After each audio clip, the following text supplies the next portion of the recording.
नमस्कार और एक बार फिर से चौपाल में आगाज करते हैं, आगे बढ़ाते हैं उसके। और जो चर्चा चल रही थी उसी में बस आगे जोड़ते हैं। नेहा अभी से कुछ देर पहले चर्चा करी थी केंद्रीय कानून मंत्री से, अब उसी में आगे जोड़ते हैं। और हमारे साथ जो मेहमान जुड़ने वाले हैं, पहले मैं उनसे तारुफ करा देता हूं, आपका परिचय करा देता हूं। और तारिक फतेह साहब हमारे साथ जुड़ रहे हैं, जाने माने कॉलमिस्ट हैं, राइटर हैं, हमारे साथ इस चर्चा में आगे आपको मिलेंगे और आगे बढ़ाएंगे। हमारे साथ लखनऊ से सैयद असीम वकार साहब AIMIM से जुड़ रहे हैं, अच्छा बोलते हैं, बढ़िया प्रवक्ता हैं, आज हमारे साथ जुड़ रहे हैं और बातचीत के सिलसिले को आगे बढ़ाएंगे।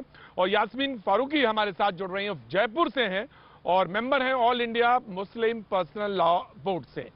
आप सभी लोगों का स्वागत है। एक मेहमान और हमारे साथ हैं, जब जुड़ेंगे तो मैं आपसे उनका भी परिचय कराऊंगा।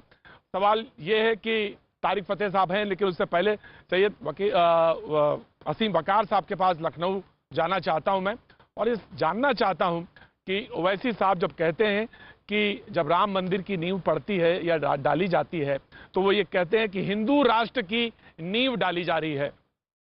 वकार साहब, सुप्रीम कोर्ट के फैसले के बाद ये बात कहना कहां तक जायज है?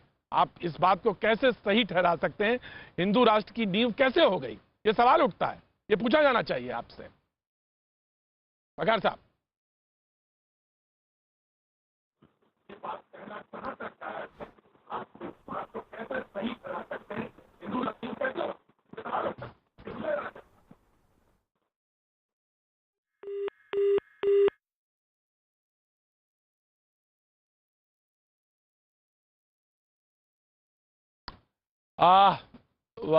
असीम भाई, मैं आपके पास आता हूं। मैं ऑडियो में प्रॉब्लम है, मैं आपके पास पहुंचता हूं।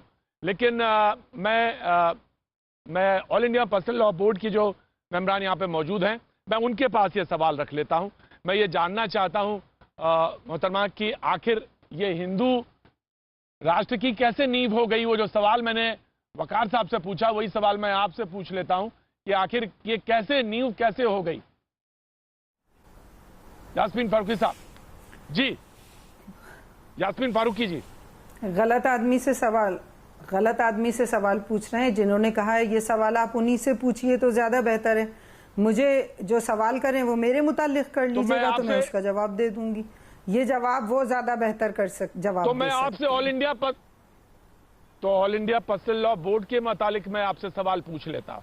आप उसी के मेंबरान हैं, तो मैं उसी के मुतालिक आपसे सवाल पूछ लेता हूं, क्योंकि वहां पे ऑडियो की प्रॉब्लम थी, ऑडियो ग्लिच था। मैं आपसे पूछ लेता हूं, आप कहते हैं कि एक बेहतरीन बाबरी मस्जिद थी और हमेशा रहेगी। एक बेहतरीन उदाहरण, अन्यायपूर्ण, दमनकारी, शर्मनाक और बहुसंख्यक तुष्टीकरण के आधार पर लिया गया फैसला। आपको इस मुल्क के कानून पर, इस मुल्क के सुप्रीम कोर्ट पर जरा सा भी एतबार नहीं है? जब आप ये बात कहते हैं तो आपका सर जो है शर्म से नहीं झुक जाता है क्या? तो फिर ये अल्फाज क्यों इस्तेमाल होते हैं? अब आप पूरी बात, या तो मेरी बात सुन ले, मेरे पास जवाब हैगा इसका। सुप्रीम कोर्ट का अगर आप हवाला देते हैं तो एक बार पहले भी हर्बियस कॉर्पस लगी थी, जिसके लिए सुप्रीम कोर्ट ने खुद ने ये कहा था कि ये फैसला पहले हुआ था वो गलत था। पहली बात तसल्ली से सुन लीजिएगा। दूसरी बात यह है कि माननीय सुप्रीम कोर्ट ने इतनी सारी चीजें मानी हैं कि मस्जिद वहां थी, मस्जिद तोड़ी गई, वहां पे कभी भी मंदिर नहीं था, मंदिर तोड़ के मस्जिद नहीं बनाई गई, वो सब कुछ सुप्रीम कोर्ट कह रहा है, हम नहीं कह रहे।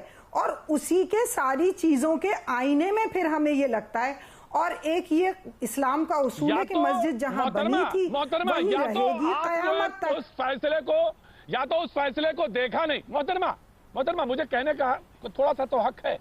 या तो आपने उस फैसले को देखा नहीं, या दिन में आपको मैं मैंने देखा नहीं पढ़ा है कहना चाहता हूं। लेकिन आप दिल में भी आपको रात की गफलत हो रही है। आप मुझे माफ करिएगा, ये मुझे माफ करिएगा। वो फैसले में 4 पॉइंट हैं और वो बहुत क्लियर हैं, बहुत क्लियर है मोहतरमा, वो बहुत क्लियर है।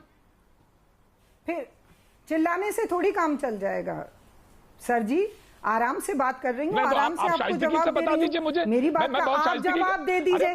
क्या एक मैं तो बहुत शाइस्तगी से आपसे सुनना चाहता हूं। मेरी बात मैं आता हूं आपके पास।